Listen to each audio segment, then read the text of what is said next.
और एक बड़ी हैरानी की बात है, शायद अगर किसी को अच्छी ना लगे तो मुझे आप बता देना, वहाँ एक से एक धर्माचार्य हैं, शंकराचार्य हैं और महामंडलेश्वर बैठे हैं।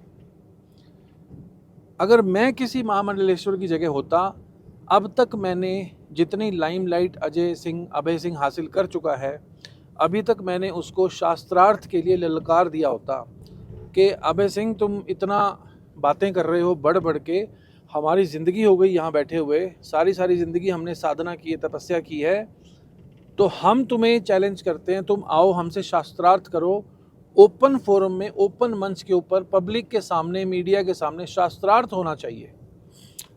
फिर अगर वो इसको आईआईटी बाबा को इसी की बातों में उलझा सकें, मैं उलझा सकता हूँ, मैं उसको अच्छे से डिबेट कर सकता हूँ। लेकिन अगर इस तरह का वहाँ जो, क्योंकि सारी की सारी लाइमलाइट इस वक्त अखाड़ों के कामों पे, और जो मीडिया ने अखाड़ों को कवर करना था, भंडारों को कवर करना था, वहाँ जो क्रियाकलाप और हो रहे हैं, सारा मीडिया का ध्यान चला गया है एक व्यक्ति के ऊपर, उसी को सब ढूंढ रहे हैं। तो ये हमें थोड़ा सा करना चाहिए कि उसको एक मंच पे बिठाएं और साथ में कम से कम 10 बड़े महामंडलेश्वर या 10 मेन लोग जो हैं वो हमारे धर्म के बैठें और उससे बात करें, या तो उसकी बात समझ लें या अपनी उसको समझा दें। क्योंकि आपको लग रहा है ना कि वो पागल है और उसका संतुलन ठीक नहीं है और वो उलझ रहा है या नशे कर रहा है, दूध का दूध पानी का पानी ऐसे होना चाहिए। ये तो हमारी पुरानी ऋषि परंपरा में शामिल है। हाँ जी। शास्त्रार्थ तो हमारे यहाँ सदियों से हो रहे हैं। अच्छा। मंडन मिश्र वाला, शंकराचार्य वाला शास्त्रार्थ तो आपको याद ही होगा।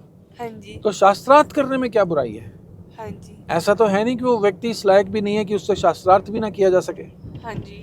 आफ्टर ऑल किसी वजह से ही मीडिया उसके पीछे है ना। हाँ जी। या फिर आप ये कहो कि मीडिया गधा है, मीडिया खराब है, हाँ मीडिया एक अयोग्य व्यक्ति को इतनी लाइमलाइट क्यों दे रहा है, हाँ जी। उसकी सजा मीडिया को दो आप।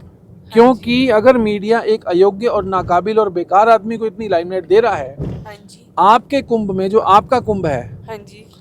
तो फिर वो आपका नुकसान कर रहा है। हाँ जी। यानी कि जो असली कुंभ है आप लोग हैं, असली कुंभ की जो छटा, असली कुंभ की जो चीज़ें, जो फीचर, जो अच्छी बातें सामने आने चाहिए, हाँ जी। उतना टाइम मीडिया उस आईआईटी बाबा को दे रहा है। हाँ जी। तो अगर आईआईटी बाबा इस लायक नहीं है कि इतनी लाइमलाइट वो ले सके, तो फिर आप मीडिया को निकालो वहाँ से बाहर।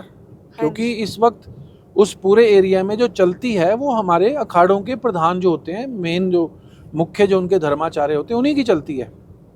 वो चाहेंगे तो मीडिया को किक आउट कर देंगे, निकाल देंगे। हाँ जी। मगर वो ऐसा क्यों नहीं कर रहे? और अगर अभय सिंह इस काबिल है कि उसको लाइमलाइट मिलनी चाहिए, तो फिर उसको आप शास्त्रार्थ के लिए बुला लो, सामने बिठा लो, मीडिया को भी बिठा लो। हाँ जी। मैं तो दोनों तरफ से तैयार हूँ, दोनों तरफ से सहमत हूँ। अगर अभय सिंह काबिल है तो भी बुला लो, बिठा लो, बात कर लो, हाँ जी। उसको हरा दो। हाँ जी। अगर वो इस काबिल ही नहीं है कि उस पर ध्यान दिया जाए, तो फिर मीडिया को उसके ऊपर ध्यान देने क्यों दे रहे हैं आप? हाँ जी। क्योंकि उससे कुंभ का नुकसान होगा, आपकी लाइमलाइट का नुकसान होगा, आपके धर्म के, हमारे धर्म के प्रचार प्रसार का नुकसान होगा। हाँ जी। क्योंकि मीडिया तो एक ही काम पे लगा हुआ है आजकल, हाँ जी। काफ़ी सारा मीडिया, काफ़ी सारा। हाँ जी। निर्भर करेगा कि अभय सिंह अपनी ऊर्जा को, अपने एग्रेशन को, अपनी इस हालत को, अपनी उलझन को और सुलझन को भी, हाँ जी। अगर उसको यहाँ आके कोई सुलझाव मिला है, कोई सुलझन मिल गई है, हाँ जी। कोई उसका भीतर के मसले सुलझ गए हैं, उनको जी। भी आगे कैरी ऑन कैसे करना है, लोगों से कैसे मिलना है, कोई संस्था बनानी है, कोई ट्रस्ट बनाना है, कैसे क्या करना है। हाँ जी। एक बड़ा मुझे जो शक लगता है वो ये कि शायद ऐसा हुआ कि कुंभ में आके उसको जो बूटी पीने को मिली, उसने बोला है कि मेरा अभी बाबा जी की बूटी वाला फेज चल रहा है, हाँ। वो स्वीकार करता है कि वो बूटी पी रहा है। हाँ जी। कोई ना कोई, तो ये हो सकता है कि वो इतना काबिल ना हो, लेकिन क्योंकि लॉजिकल और कनेक्टिंग द डॉट्स और जोड़ तोड़ वाला माइंड तो था ही। हाँ जी। एक कॉन्सेप्ट को दूसरे कॉन्सेप्ट में मर्ज कैसे करना है, दोनों को मैच करके, मिक्स करके, मैच और मिक्स करके समझाना कैसे, वो बहुत अच्छे से कर लेता है। हाँ जी। तो वो माइंड को नशे का साथ मिल गया, बूटी का साथ मिल गया। हाँ जी। सॉरी, नशा कहना ठीक नहीं है, क्योंकि काफ़ी लोग नाराज़ हो सकते हैं कि मैं गांजा या नशा वर्ड यूज़ कर रहा हूँ। इसको बाबा जी की बूटी कहें तो ज़्यादा अच्छा है। हाँ जी। क्योंकि जब बाबा जी इसको पीते हैं तो वो अच्छी मानी जाती है, हाँ जी। और उसको मेरे जैसा कोई व्यक्ति पीने लग जाए तो वो पाप हो जाता है और वो अरेस्ट हो जाता है बंदा। हाँ जी। तो उसको उसके लॉजिकल और कैलकुलेटिव माइंड को, वेरी शार्प माइंड को बूटी का साथ मिला, हाँ जी। और उसके जो वचन हैं मुंह से, जिस फ्लो के साथ वो, जिस प्रवाह के साथ वो बात अभी कर पा रहा है, हाँ जी। आई एम श्योर कि वो बिना बूटी के नहीं कर पाएगा। और मैंने एक दो वीडियोज उसके पुराने भी देखे हैं कुंभ से पहले के, उसमें वो ऐसे फ्लो में बात नहीं कर रहा है जैसे अब कर रहा है। हाँ जी। तो इसमें लॉजिकल माइंड और बहुत सारा ज्ञान किताबों से लिया हुआ, हाँ जी। जो मोस्टली इंफॉर्मेशंस हैं, और बूटी, ये मिक्स हो गया तो ये फ्लो बन गया बातचीत का, जो मतलब एक पल में वो किसी भी बात का आंसर घड़ के तैयार कर लेता है और बोल देता है। हाँ जी। अच्छी अच्छी बात है, मेधावी व्यक्ति है, खोजी व्यक्ति है, he is a good Sikar, खोज में है, लेकिन अभी उसको ऊर्जाओं को संभालना पड़ेगा। हाँ जी। ऊर्जा का विज्ञान इतना आसान नहीं है कि जिसको आपने कह दिया कि हाँ मैं पार्वती की तलाश कर रहा हूँ, तो मैं, उसने कहा जी पार्वती कहाँ से आएगी, बोले मैं उसको एनर्जी बॉडी बना रहा हूँ। एनर्जी बॉडी मतलब जो उसने शास्त्रों में या ऋषिकेश में किताबें पढ़ी हैं या जो भी धार्मिक बुक्स पढ़ी हैं, उसके हाँ जी। कॉन्सेप्ट्स उसके पास बहुत सारे इकट्ठा हैं, जिनको वो, जैसे मैं आपको बताऊं सैम, हाँ जी। मैंने आपको बताया था ना कि एक टाइम ऐसा था कि मैं किसी भी लफ्ज़ के ऊपर एक शेर कह सकता था। हाँ जी। हाँ जी। मुझे इतने शेर याद थे, हाँ जी। जैसे ये पेट्रोल पंप का निशान बना है, हाँ हाँ। तो मैं इसके ऊपर भी शेर कह सकता हूँ। अच्छा। ये पत्थर पड़े हैं, ये सड़क है, ये गाड़ी का शीशा है, शीशे पे मुझे 100 शेर आते थे।